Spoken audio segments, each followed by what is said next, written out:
On accueille Stéphane Descartier. Bonjour Stéphane. Bonjour Cédric, bonjour Marie, bonjour Pour la Maison de l'Investisseur. On vous fait totalement confiance Stéphane. Vous venez nous rendre visite régulièrement et pourtant ce matin je suis un tout petit peu inquiet. Vous voulez nous emmener dans un voyage spatio-temporel, c'est ça ? Dans la spatio-temporalité. Vous êtes sûr que vous allez bien ? La spatio-temporalité de l'investisseur.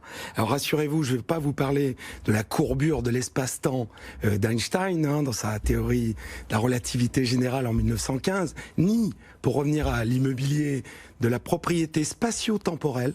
Je ne sais pas si vous vous rappelez de ça, c'était l'autre nom du timeshare, de la multipropriété, un marché qui a fait florès dans les années 80-90. Je sais pas si Stéphane, mais je vois la même chose. On y arrive. C'est du teasing de très haut niveau, mais on y arrive. Donc la propriété spatio-temporelle, vous vous rappelez, vous étiez propriétaire de la 3e semaine de juin dans une résidence aux Canaries. Donc non, rassurez-vous, je ne vais pas vous parler de ces notions-là. Je vais vous parler tout simplement, pour l'investisseur, de deux, effectivement, notions très importantes, spatio, donc l'espace, où je me situe, quel est le marché que je peux exploiter simplement là où je vis, ou là où je vais très souvent, et temporel, le temps, est-ce que j'ai du temps ? Est-ce que mon épouse, mon conjoint, ma conjointe a du temps ? Ou autour de moi, un parent, jeune retraité, plein d'énergie.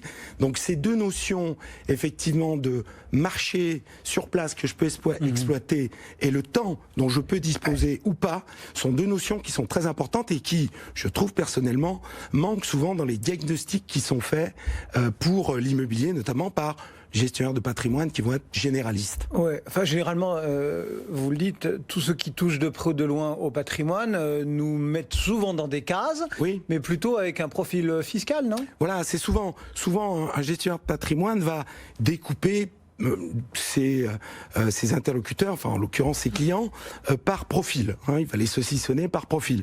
Donc le petit profil qui va payer peu d'impôts, on va plutôt lui conseiller de faire de l'ancien, par exemple, parce qu'il y a de bonnes rentabilités, ça crée un petit peu d'impôts, mais dans des petites tranches, c'est pas très grave. Puis, à la lumière des informations de notre président, avec la création en plus de nouvelles petites tranches, ça sera peut-être encore plus vrai.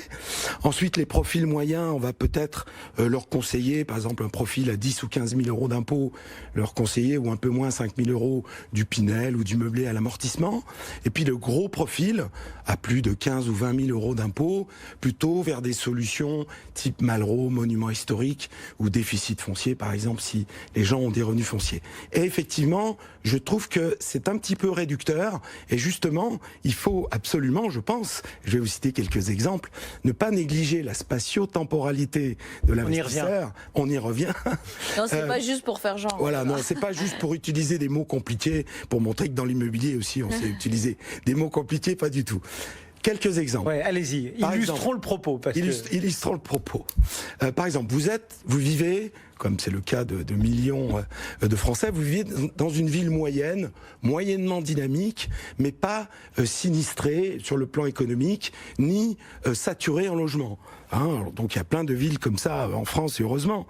On peut citer des villes comme Bourg-en-Bresse, comme Angers, comme Le Mans, comme Tours, ou des villes qui ont souffert mais qui se relèvent aujourd'hui et qui sont encore très peu chères, comme Saint-Étienne ou Le Havre. Sur ces villes-là, on peut encore aujourd'hui trouver sur des immeubles de rapport, déjà loués, des rentabilités encore tout à fait étonnantes de 8, 9, 10%. Et si vous êtes sur ces marchés-là, j'allais dire, quel que soit votre profil, il ne faut pas négliger ce marché-là, parce qu'il est tout à fait intéressant. Et aujourd'hui, sur un immeuble à 8%, on en parlait déjà ensemble, Cédric, il y a 6 ou 7 ans, quand on empruntait à 4% sur un rendement des 8, c'était déjà bon. Alors aujourd'hui, qu'on emprunte à des taux à 1,5%, on est sur des taux de rendement interne absolument, je vous le dis, imbattables. Même si on considère l'impôt. Alors si vous êtes dans une tranche élevée, bien évidemment, il faut travailler l'impôt derrière, en trouvant des solutions, notamment au travers d'autres déficits. Mais si vous êtes sur ces secteurs, effectivement, c'est à peu près imbattable comme rendement. Mais, vous l'avez compris, il faut, pour travailler un immeuble ancien dans une zone moyennement tendue en pression locative, il faut absolument vivre sur place et avoir du temps.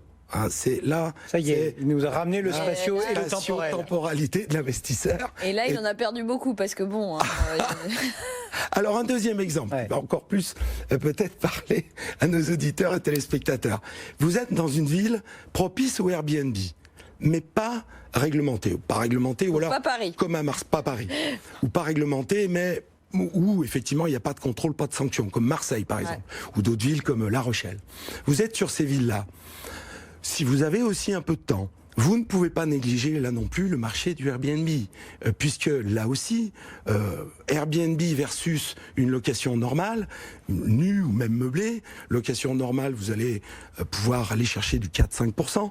En Airbnb, là aussi, vous pourrez friser les 8-9% de rendement. Donc c'est tout à fait exceptionnel, mais là aussi, il faut être sur place, il faut assurer la logistique soi-même entre les locataires, sinon on redonne 25 ou 30%, donc on se rapproche des rentabilités classiques. Donc là aussi, il faut la bonne spatio-temporalité pour exploiter du Airbnb, bien sûr. Donc voilà deux exemples, si on a du temps, où ça peut être intéressant. Bon. Alors un autre exemple qui va peut-être encore plus parler à tout le monde, vous êtes dans une grande métropole, vous habitez Paris ou la région parisienne, si vous avez du temps, là aussi, il ne faut pas négliger, il faut regarder très précisément le marché des petites surfaces en ancien que vous allez pouvoir louer en meublé, parce que là aussi, on peut aller chercher, y compris en première couronne de région parisienne, ou à Toulouse, à Bordeaux, à Lyon, à Lille, des rentabilités bien supérieures à ce qu'on peut faire dans l'ancien traditionnel, sur de la petite surface meublée, et supérieures également à ce qu'on peut faire sur un Pinel classique. Donc là aussi, ça reste tout à fait intéressant. Bon, le nerf de la guerre, c'est quand même donc d'avoir du temps. Du temps, tout à fait. Si on n'a pas de temps. Alors, si on n'a pas de temps... Parce qu'il y en a des tas qui nous écoutent ce matin et qui disent « Il est sympa des quartiers, mais bon, moi, j'ai pas le temps ni d'aller faire de l'immeuble je sais pas où, ni même de faire du petit meublé à Paris. » Alors, si on n'a pas le temps, il faut aller vers des solutions simples. Donc, travailler, par exemple, en Pinel, avec des promoteurs qui proposent des services, ils le font quasiment tous aujourd'hui, y compris les nationaux, bien entendu, des services de location-gestion, comme ça, vous occupez de rien, c'est du neuf. Il n'y a absolument pas de rénovation, bien sûr, ou quoi que ce soit. Et puis notamment en Pinel, sur les zones tendues et très tendues, les plafonds sont en dessous du marché des loyers classiques. Donc, voilà, quand vous louez en Pinel, à Clamart ou à Châtenay-Malabry, en région parisienne, vous êtes bien en dessous des plafonds, donc ça se loue tout seul. Oui, donc là, investissement personnel zéro. Ou alors, si vous êtes également dans un profil avec beaucoup plus de fiscalité, travaillez avec des opérateurs aussi, ou Malraux, ou Monuments historiques, qui vont prendre en charge l'intégralité des travaux, de la gestion des travaux. Alors là, il faut travailler avec des gens, comme on le disait aussi l'autre jour, de confiance, une bonne expérience, etc. Mais là aussi, vous serez sur des solutions avec souvent de beaux immeubles, hyper centre-ville, refaits à neuf. Donc là aussi, il n'y aura pas besoin d'implication personnelle, ni de s'en occuper soi-même, puisque ça se louera effectivement relativement rapidement. Donc voilà, j'espère que je vous ai éclairé à peu près, voyager. Marie, Cédric, sur la spatio-temporalité de l'investisseur. Pour Saint-Étienne, du coup. Hein. Oui, oui. Allez, bon voyage. Merci Stéphane. Stéphane Descartiers, donc, qui est la maison de l'investisseur.